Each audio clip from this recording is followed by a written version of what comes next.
So it's been a bit over a week since the Secrets of the Storm DLC has come out, and we have finally received our first bug patch.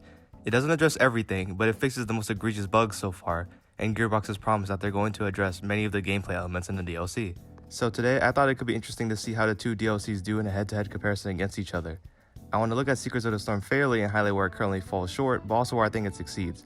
In turn, we can also see where Survivors of the Void succeeded in the areas where Secrets fell short.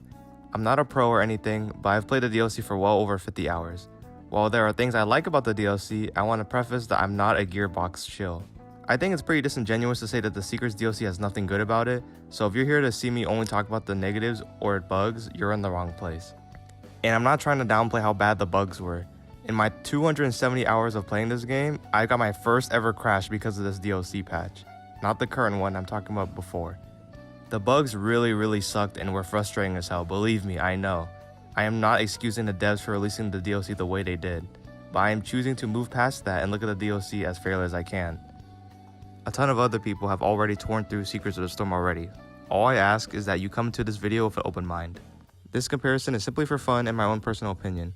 I'm not really trying to be objective here. If anything, there's probably going to be a lot of bias. I suck at the game. I play on mainly multiplayer. I'm not a pro. I have chronic skill issue. That being said though, I am not going to factor bugs because then it would skew things and make it way too one-sided. And like I said, we all know how terrible the bugs are. There's nothing new for me to discuss there. I'll be comparing the DLCs in a few categories and giving a point to which one I think is better in that category. With all that being said, let's jump into things. So the first category up is music. Why? Just because I think the DLCs have really good music for both of them. I only have a preference towards either one, and I'm going to give a point to both of them. Little freebie for everyone.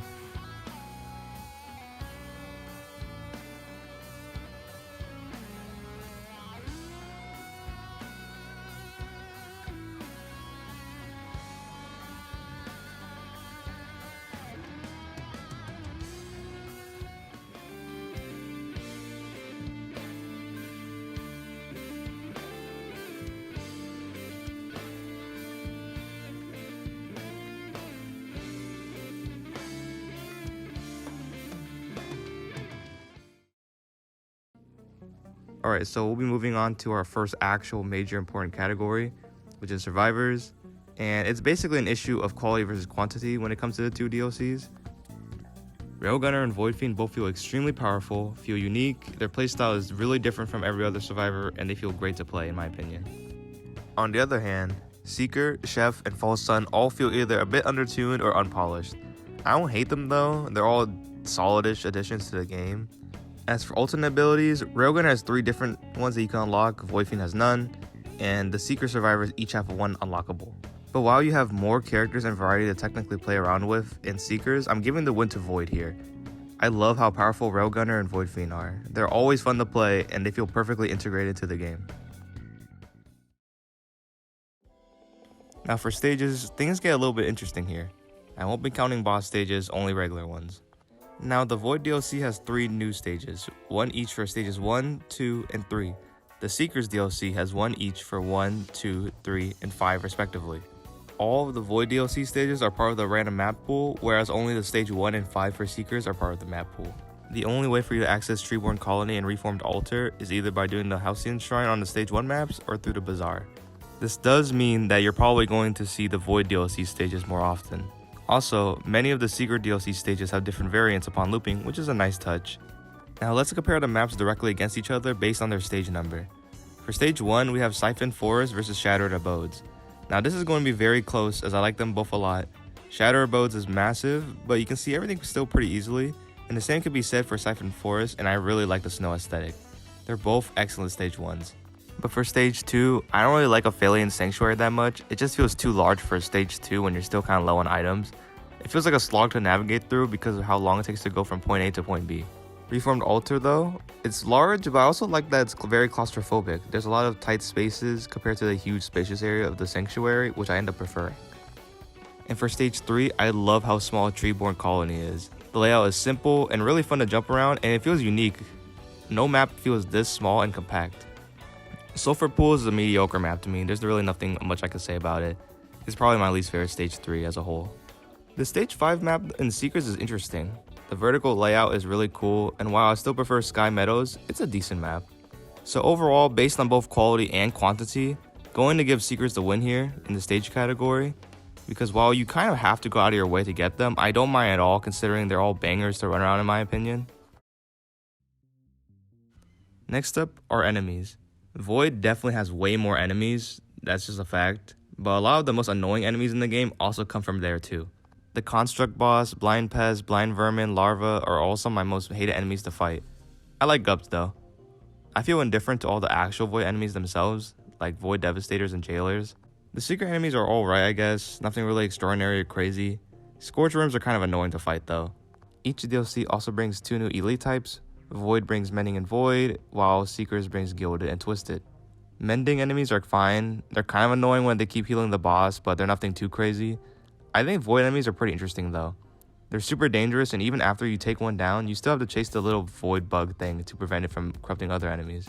The Secret elites are pretty annoying though. Gilded enemies take forever to die, and they just slowly run by so much early on. But Twisted enemies need to get out of here. An enemy that punishes you for having AoE really sucks. Like my ukulele procs, which I have no control over, and then I almost die because of it. They don't feel like they belong in a game like this. Now when it comes to enemy events, I prefer Void Seeds compared to the Halcyon Shrine. Charging anything is my least favorite part of this game, and it basically just feels like another teleporter event. Void Seeds on the other hand demand that you immediately address them. They cover up chunks of the map and have void items which already make the player want to go after them. I like the idea that you have to clear out all the void enemies, even if it can be pretty difficult. It's not as optional as the Halcyon Shrine, which can get annoying at times, but I like how they spice up the game overall. So overall, based on both quality and quantity, I'm giving the win to Void. I can't believe we live in a timeline where I'm giving the win to Blind Pest and Vermin. Now this is going to be one of the biggest and most important categories in the video, which is of course items, and let's just cut to the chase. Void wins, and it's a landslide victory. So first of all, there's just way more items in Void, and while not all of them are winners, a good chunk of them are really good. Mocha, Delicate Watch, Regen Scrap, Pocket ICBM, Laser Scope, Symbiotic Scorpion, Executive Card, Tricorn, like all of these are goated. And yeah, there are some L's in there too, but in Secrets of the Storm, a lot of the items there feel mid or just straight up useless. Of course, there's some bangers in there too. There's Sonor's Whispers, which is probably way too good of anything, and Sailstar, which is a huge W.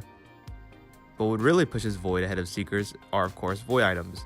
They really changed the game in such a fun and meaningful way. First of all, there are new item types, so they won't clutter the item pool, so that's great. You don't have to worry about white items being cluttered up. Second of all, I really like how they're obtained. You have to open a Void Cradle and sacrifice 50% of your HP, which is already an interesting decision that you're gonna have to make. Then you'll have to chase the Void Infestor. I mean, you don't have to, but it will come out and it's gonna infect something if you don't take care of it. And then finally, you have to decide whether or not you think that this item is worth obtaining. I really like how Void items are basically upgrades to pre-existing items. It turns Bungus, for example, into a really solid item. But it also makes for some interesting decision making. Do I want extra charges to my R ability, or do I want more equipment charges? These items feel really powerful, which is great. I want to feel like a god by the end of my run, but I also like how they're not too common, so you can't just easily obtain them. Void DLC takes this category easily. Now we move on to the final bosses, and honestly, I don't really like either one. While you don't have to, I fight both of them on looped runs personally, which influences my opinion. Voidling is a boss that I just do not like. He doesn't really feel fun to fight, it has nothing to do with difficulty. I'm just not a fan of dodging projectile spam and chasing after him. It just kind of feels like a whatever kind of fight. I do think it's really cool that there are multiple ways to get to him, and I think his arena looks pretty cool. False Sun is an alright boss in my opinion, at best.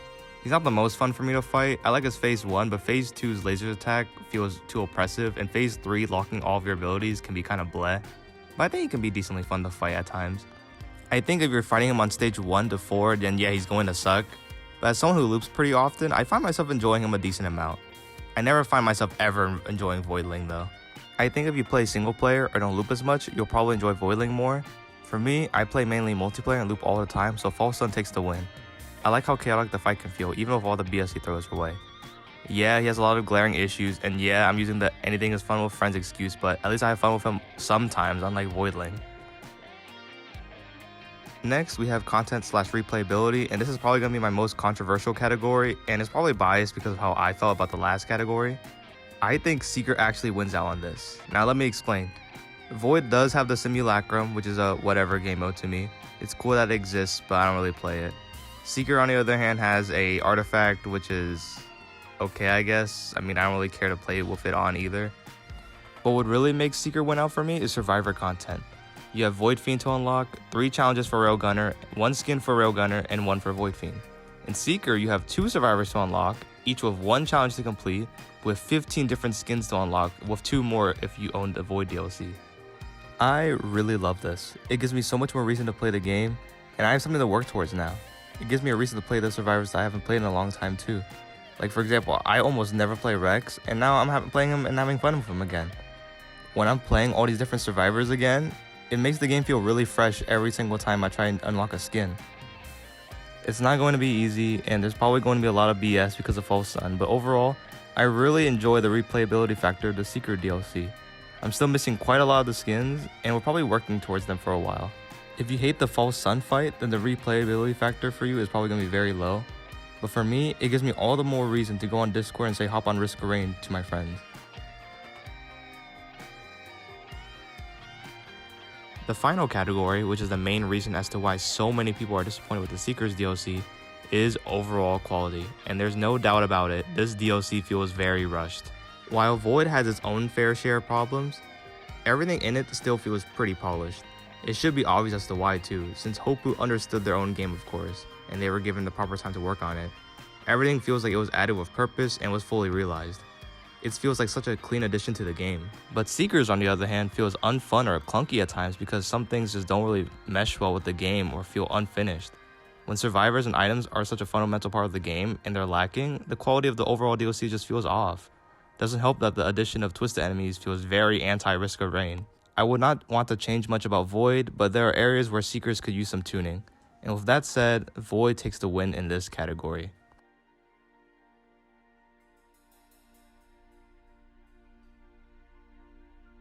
And when we tally up the points, we see that yes, I like Void DLC more, and it's the objective winner too, I feel. But I think both DLCs have pretty good things to say about them. And of course, if you want to factor in bugs, then of course Void takes the win, blah blah blah, I get it, the bugs really suck, I am aware. But the way I see it, is they cover up each other's weaknesses. Where Seeker falls short, Void succeeds, and vice versa. They complement each other decently well. But things like the new items and twisted enemies make the game feel worse, and I hope to see Gearbox address this issue in a future patch. If you like the Secrets of the Storm content, or just want to share how you generally feel about this video, leave a comment below. And if you want to call me a stupid Gearbox show, then yeah, I guess you can do that too. Otherwise, have a good day.